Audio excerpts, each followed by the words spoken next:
Shanti Shanti.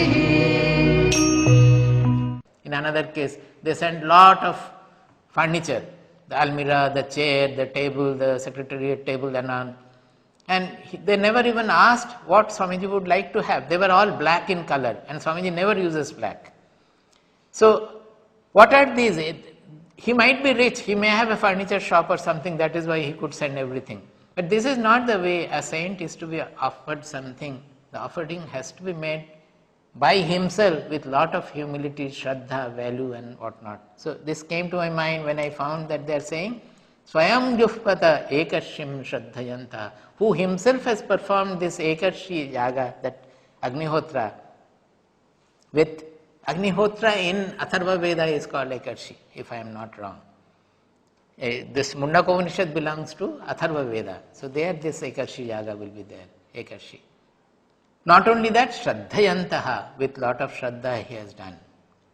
Tesham evaitam Brahma Vidyam Vadeta. Shirobratam Vidhivad Yaistu Chirnam.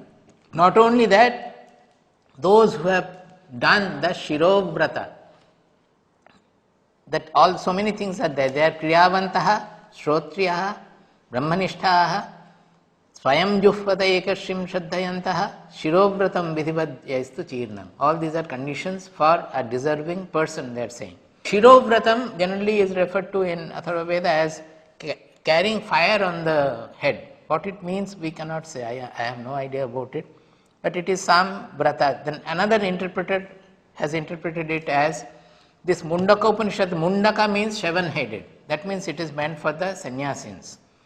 Even here sannyasa yoga, just now, the previous verses we have explained. So sannyasa is very much linked with Mundaka Upanishad. So they are saying that Shirovrata, it could be referring to the sannyasa, because we shave off our head.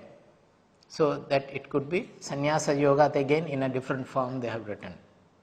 Whatever it is, the current relevance to this is very much there, that all these will mean that the person has enough of shraddha, he values these shastras and this goal of the shastras, that is the ultimate truth, and they have performed themselves lot of these austerities and disciplines, so that their mind and the personality has become integrated and it is oriented towards the knowledge in a one-pointed manner. They are free of desires.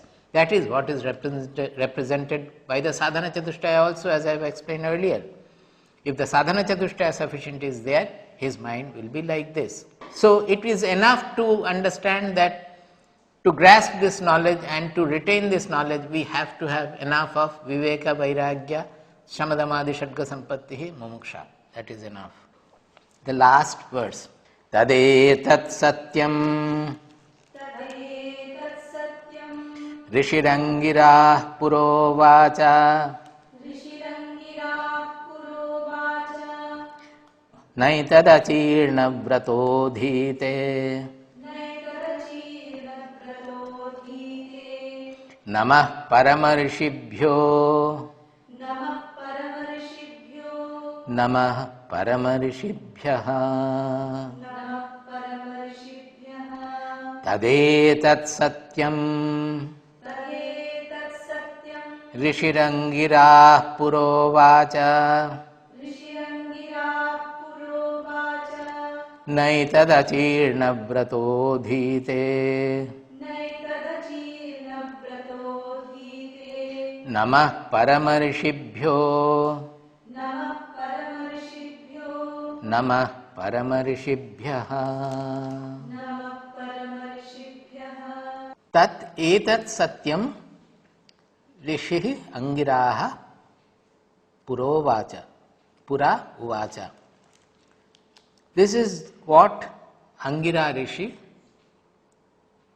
in ancient times Angira Rishi spoke about the supreme truth.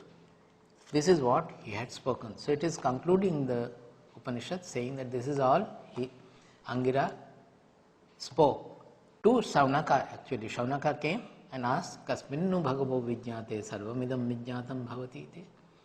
In reply to that, he spoke all this. Saying that, he says, Na etad achirna brato adhite.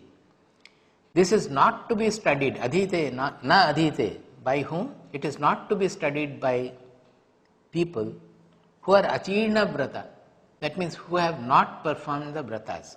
Now it's not the vratas they are referring to alone. Again, I will go to the essence of it. That is those who have not got the benefit of discipline, those who have not integrated their personality, disciplined their personality. To such a person should not read it. Now why he should not read it? Because it will be misinterpreted also.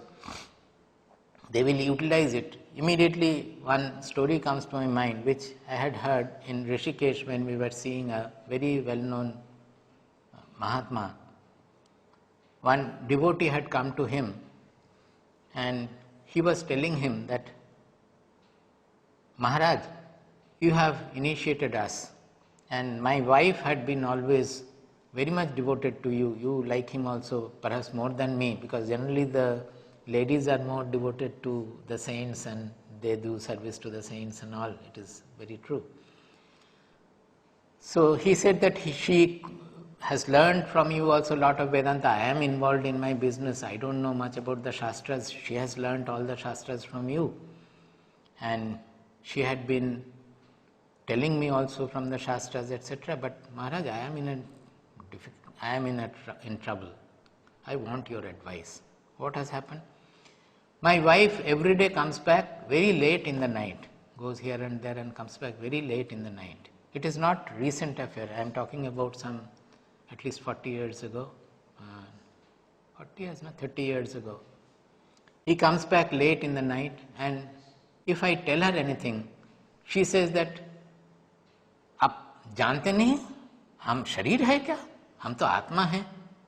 Am I the body? I am the soul. Have you not listened to Maharaj Ji? Maharaj Ji always says that I am the soul, I am the soul, I am not the body. So, ये तो ठीक ही है महाराज, जो वो बोलती है वो तो ठीक है. What she says is very true. You also say that I am the soul, I am not the body. So what am I to do? So Maharaj kept quiet for a long time, not saying anything. Then he said that I will tell you a medicine. What is it? You buy a thick stick, a lathi kharid lo, stick, and keep it just by the side of the door. When she comes, you open the door, allow her in, and then bolt the door well, and immediately start beating her with the stick. If she shouts and says anything, you say that I am not beating you, you are the soul, I am beating the body, I am beating the body. हम तो शरीर को पीट रहे हैं, हम थोड़ी आपको पीट रहे हैं, आप तो आत्मा हैं, हम तो शरीर को पीट रहे हैं. So you say that I am beating the body, I am not beating, you are the Atma, I am not beating the Atma, I am beating the body. So he applied the medicine and perhaps it became all right also. This is the way Vedanta is misinterpreted and misused also. Another instance we know in Jamshedpur, one family was coming to us. We knew that the 3 children were coming to us. Their father was giving lectures on Vedanta and he used to explain things very well, is what we have heard. We have not seen him. He used to explain Vedanta very well, but he was a drunkard. Every day he would become drunk and he will talk about Vedanta. So one day these children came running to, when Swamiji was there, we were all there. The children came running, crying, weeping and all. What has happened? The father has set fire to the house. House means the whatever materials were there. He was so drunk that day that he started throwing everything into the fire, the bed materials, the pillows and all, and it resulted into a major fire. And these children did not know what to do with in such case, because he will not allow them to extinguish the fire also. So with such behavioral traits and all, Vedanta it will not do any good, because we are utilizing the Vedanta to misinterpret things and to our own desireful end, indulgence. There it will be harmful. But normally it should not be. Everybody should be somewhat benefited by that. When these things are explained, everybody should know that whatever enjoyments we are having, it is not going to give me a permanent enjoyment. Not only that, once we know that the ultimate fulfillment or ultimate satisfaction lies elsewhere, not in the sensory enjoyment, then what will happen? We don't have to leave all the desires, but knowing this truth, we can fulfill the rightful desires. We can still earn money, we can fulfill our desires which are not harmful to anybody, which are the rightful desires. But while fulfilling the desires, we will know that this is not going to fulfill me forever. It is not going to be a permanent fulfillment. Permanent fulfillment lies in finding out our own identity. So although we will be enjoying to some extent, we will be enjoying the world, and actually in such a case the enjoyment will be much more fulfilling, because when we are slave to the desires, slave to the indulgences, we will not really enjoy the world. If we are clinging to somebody, affection, say the child, if we cling to the child through affection, we will not really understand the love of loving a child, how much it is. Until the love is free, we will not enjoy the love fully. If we enjoy life knowing that this is not going to fulfill me permanently, then very soon we will find that we have outlived all the desires. That is how our people were leaving, even the kings were leaving the kingdom at the age of 45, 50 or 55, maximum 60, leaving it to the next generation to fulfill their life by taking to Vanaprastha and finally to Sannyasa. This was the system in our civilization. People say Hinduism. Hinduism is not a religion. It is a civilization. The whole civilization, when the foreigners came here, they found it so different from what they have seen so far. They called the whole civilization, gave the name Hindu, and that is as if that is a religion, Hinduism. It is not a religion. There are so many religions in our countries. They were all there. Shaivism, Vaishnavism, all we can call them religion. So many opinions. Even Charvakas were there. Rationalists also were given honored seat in a place where discussions would go on. The rationalists also will be given an honored seat, so that all the questions can come, all the questions will be replied by the knowledgeable people. And through such a comprehensive vision, our civilization has grown. It has got stabilized for so many thousands of years, unknown period of time, prehistoric, we don't know. So they said, na etad achirna vrato dhite. Those who have not performed any vrata, they should not read. That means indisciplined people should not get into this knowledge. Well, one can read, but understand that it is something beyond my grasp. So whatever little I understand, I should try to utilize it for my benefit, not to utilize it to defend some of my indulgences or so. Then they end with Namaha Parama Rishibhyaha, Namaha Parama Rishibhyaha. Parama Rishi, that means the rishis who had realized the truth, and it is coming down since eternity. Say from the Creator himself, it is coming down through one after another rishis. How long period we don't know. How is it that we are getting the knowledge even now? It is not through the books, not through the shastras that the knowledge has come down to us. The realized knowledge has to come down through the rishi generation, rishi lineage. A person who has realized the truth will give it to his disciples. When he actualizes the truth, he gives it to his disciples. Like that, generation after generation, it has been flowing down. And should we not be grateful to the Parama Rishis through whom we are even now able to get the knowledge? Can there be any limit to that gratefulness? But look at our country. Nobody thinks about them at all. Nobody pays any respect to them at all. Even the policy makers, they don't bother about them at all. What sort of treasure has been given to us, and simply we are ignoring the whole treasure, not looking at it. And often the intellectuals, they decry it, they try to degrade it, saying all nonsense about it. That is the fate of the country now. Should we not rediscover this truth? And this has to be done by people who have the full knowledge of the modern sciences and everything, and who has pursued this knowledge and realized this knowledge. Only they can do it. They can resurrect this great power. They can re-enlighten, set the fire ablaze of this jnana knowledge, this jnanagni, that fire of knowledge can be set ablaze by them. Should not people honor these Shastras?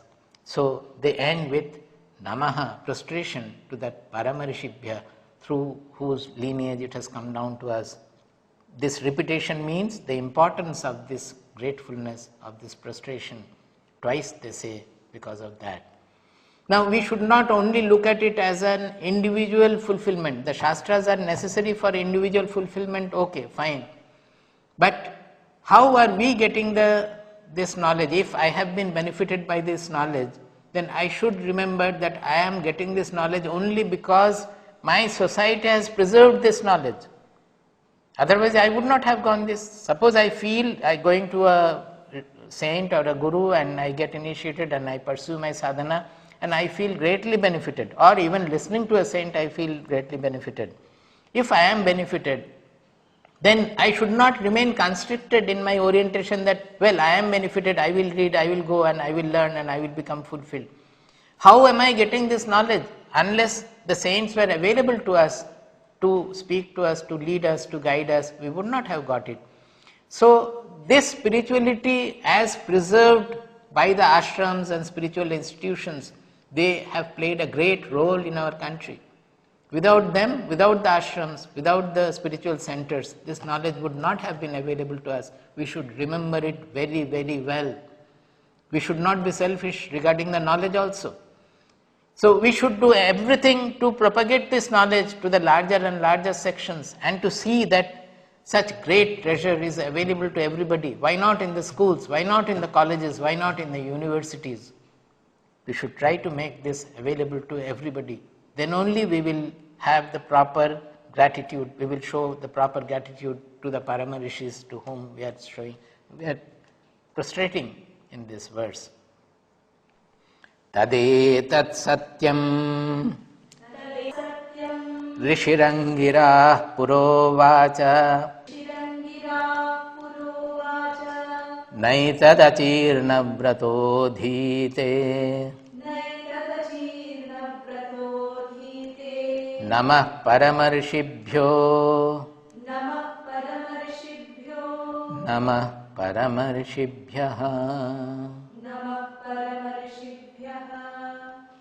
We will conclude with the Shanti mantra of Mundaka Upanishad, Bhadram Karnebhi Shrunyama Devaha.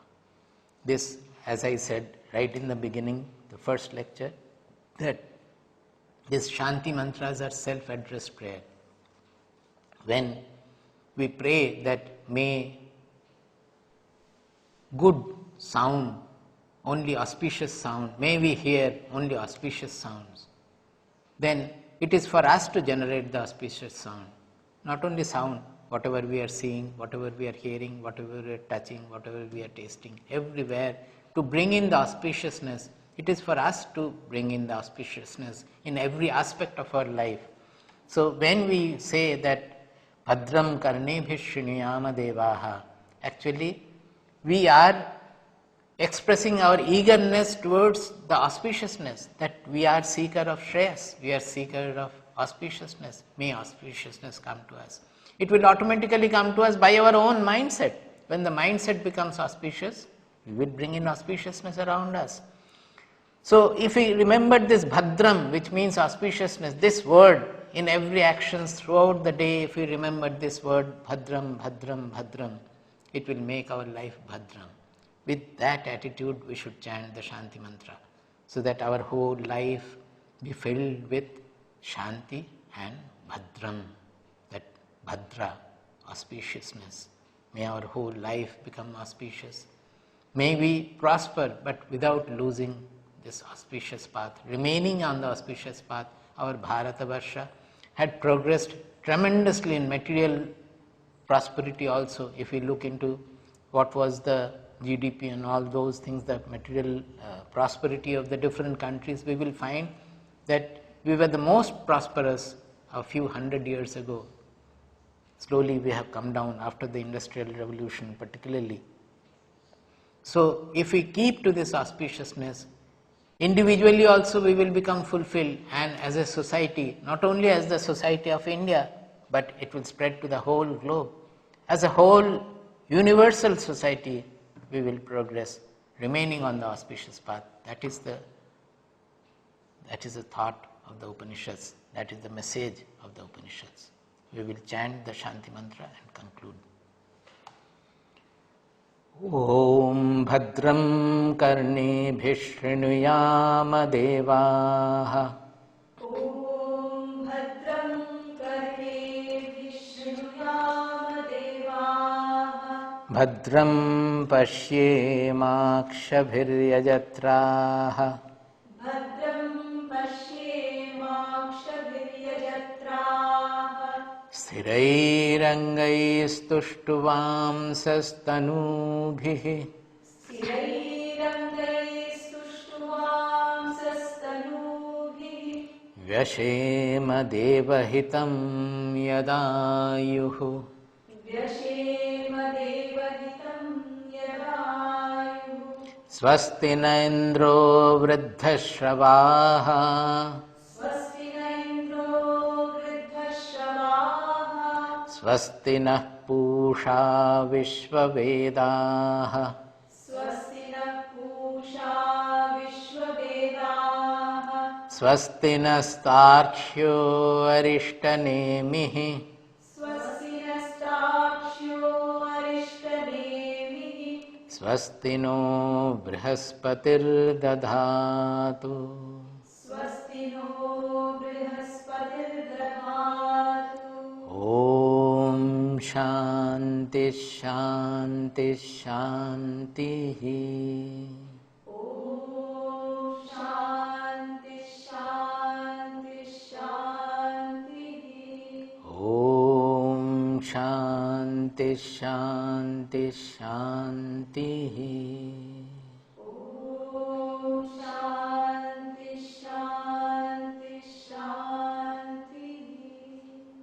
Now, before I conclude with the Guru Shloka, I would like to make a request that we have been putting all our effort to deliver this knowledge to the large audience, even in a way violating the Upanishadic injunction that it should not be given like that, because we don't know who are the listeners. It is given openly to everybody. There we are in a way violating the Upanishadic injunction.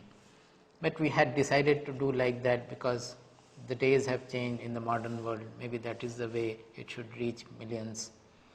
Now, one thing is greatly lacking is that I don't know what has happened with this, whether anybody is benefited or not. Whoever has been viewing this, and whether you have felt benefited or not, whatever is your feedback, we would like to have at least 2-3 lines from all of you, those who have been viewing this program, that this Mundaka Upanishad, speaking about it over the TV, had it been all right, we would like to know. What has been the benefits? If those who would like to write a little more, they can write what has been the benefit. Those who have found it to be not all right, they also should write. They should not feel bad in writing something which will not please us. We are scientists. Our Bharatvarsha, the rishis were scientists. We want to find out the truth. So one is the eternal truth. The other is what is happening, how is it working on the society, on the individuals. We would very much like to know. So I would request all of you to shed all your inertia or anything and write at least 1 or 2 lines to us, either through email or through post, to let us know what has been the effect of this dissemination. Accordingly, we will decide about the future program also. So it is very important that you let us know your feedback about this dissemination. Swarajya Samrajya Vibhutiresha Bhavat Kripa Shri Mahima Prasadat Prapta Maya Shri Gurave Mahatmane Namo Namastestu Punarnamostu Namo Namastestu Punarnamostu Namo Namastestu Punarnamostu Namastasmai Sadaikasmai तस्मै चिन्महसे नमः यदेतद्विश्वरूपेण राजते गुरुराजते यदेतद्विश्वरूपेण राजते गुरुराजते।